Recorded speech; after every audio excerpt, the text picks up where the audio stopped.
in a general? Oh, there isn't one. I don't think there's an answer to that, because everybody has their own unique existence, apparently, in this. So every situation is uniquely, apparently, occurring for that person. In order, in the end, to discover that there's not. Tony, I'm a bit, I'm confused a little bit about, your reference to religion, because the idea I have, from, out my, I suppose from my experience or what I have seen, from what I understand of what the truth that you speak. I don't speak the truth. Anyone can. No. No, there is no such thing. But what I'm saying is that the religious ethic or the religious energy is to discover that which is beyond all wealth, material wealth. So it is the utter personification of pure materialism. But is that... Because it's better than being very rich. Is that is that what religion... No, you tell me. I just have the idea... I think we ought to establish which religion we're talking about. Maybe? Christianity is the seeking for the kingdom of heaven, which is better than being very rich. But I haven't some people come to the realization through religion? I've no idea. I've never met one. No.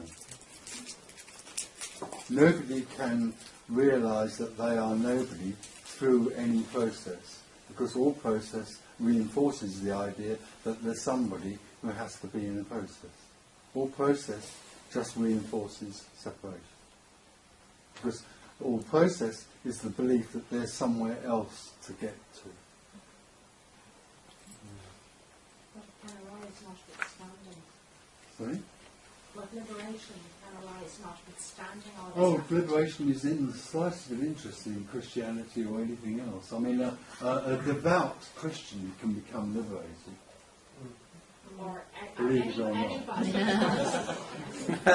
Anybody. Even somebody who is a follower of Andrew Cohen can be. It's sort of very rare. But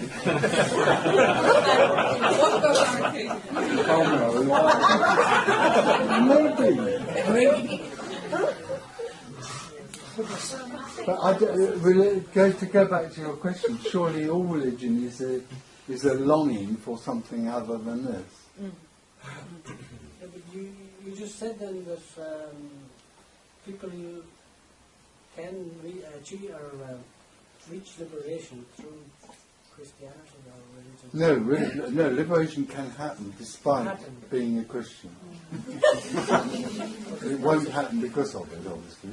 Because Christianity is a teaching of becoming. You don't think that Christianity helps people? I would say. Go on, prepare. Where's my machine gun? I would say it's one of the most profound ways in which people remain imprisoned. Because Christianity has absolutely nothing to do with its founder or its with Christ, obviously.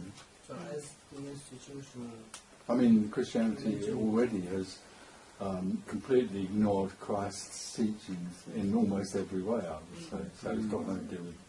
Christianity is just another interpretation in the mind of a dogma about reaching somewhere called the kingdom of heaven.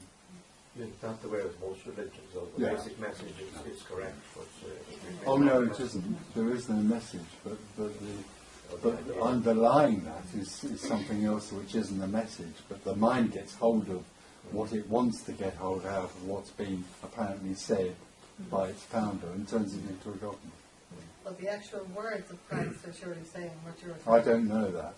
I don't know what they were. There's people outside with flaming torches.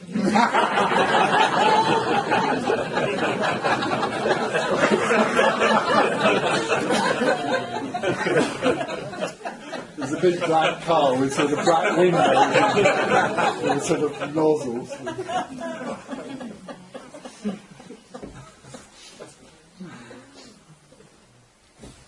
I think we can only speak from our own perspective. Absolutely. But I did say at the beginning of this afternoon that this is only a suggestion. It's not about trying to convince. It's not interested in convincing anybody or getting anybody to believe anything. If it's your sense, or if it's sense there is a process that can bring one to somewhere, then that's what's happening. It strikes me that there seems to be two beliefs that keep repeating here. One, that something is wrong, anything is wrong. Yeah. And another, that we have to know. Well, you can't know. No.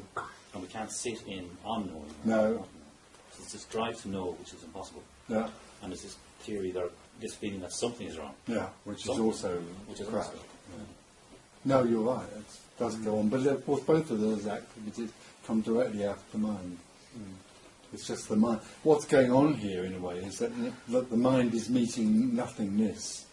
And the mind, which thinks it is something, is saying to nothing, but there is something. I'm something, and there's something to get. And nothing is saying, no, all there is nothing. The something that you think you are is simply nothing. And everything that's happening to you right now is nothing shouting at you, saying there is only nothing. The mind keeps saying, But the something so insists on its own identity that it will go on fighting for that. Yeah, it feels like an agitation, but also feels that there's a relief in that. It doesn't make any sense, and that's the thing. Essentially. Except that it's not a relief for the mind. The mind can't bear the idea that something shouldn't make sense. Okay, but there's a sense that's arising also that there's a relief or some sense of relief. Yeah. Isn't the mind being as well? Oh yes, the mind is being minded. There is no mind, of course. Yeah, thought. The mind is being, the thought is being thinking. When you speak of the mind, what are you talking about? Thought.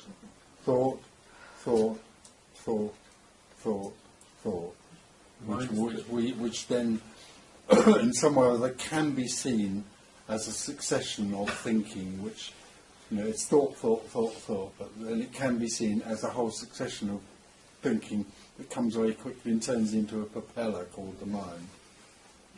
The mind is a propeller? Well, no, there is no such thing. So the mind is Where's thought? the mind? There is just thought. But we turn it into something called the mind. And where does thinking happen?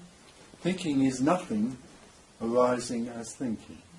So thinking is simply being thinking, appearing to think. What's thinking?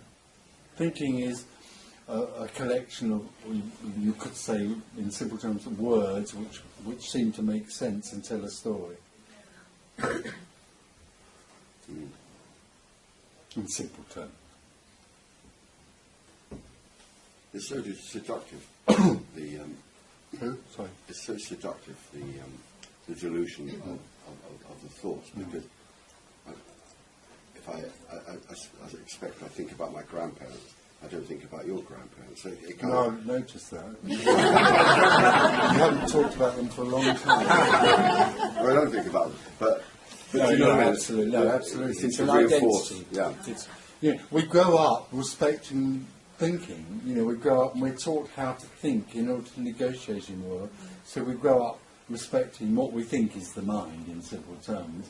And then what happens out of that is that when we believe there's a sense of loss, then we turn to the mind to discover how to satisfy that sense of loss. So we go to the mind, to find the kingdom of heaven or enlightenment.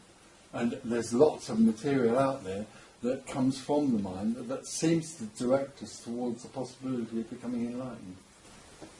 And it absolutely doesn't, because enlightenment is not of the mind. Is it an obstacle to enlightenment? Sorry? Is the mind an obstacle to enlightenment? Obstacle? No, there is no obstacle to enlightenment, because enlightenment isn't somewhere else. This is enlightenment. So thinking is enlightenment. Yeah, that's the conundrum. But it appears as a path towards enlightenment. Yeah. I think it's interesting when you talk about stories, because it gives you a sense of joining up your thinking. Yeah. Things are happening, and then you join them Yeah, up and absolutely. have a story. Absolutely. So you can see how that could be a kind of a little something you could, Get invest in. I mean, it's huge. Actually, it's not. the individual lives in the story of me. It's a colossal belief system, huge belief That's system. it, learn from that. Faith?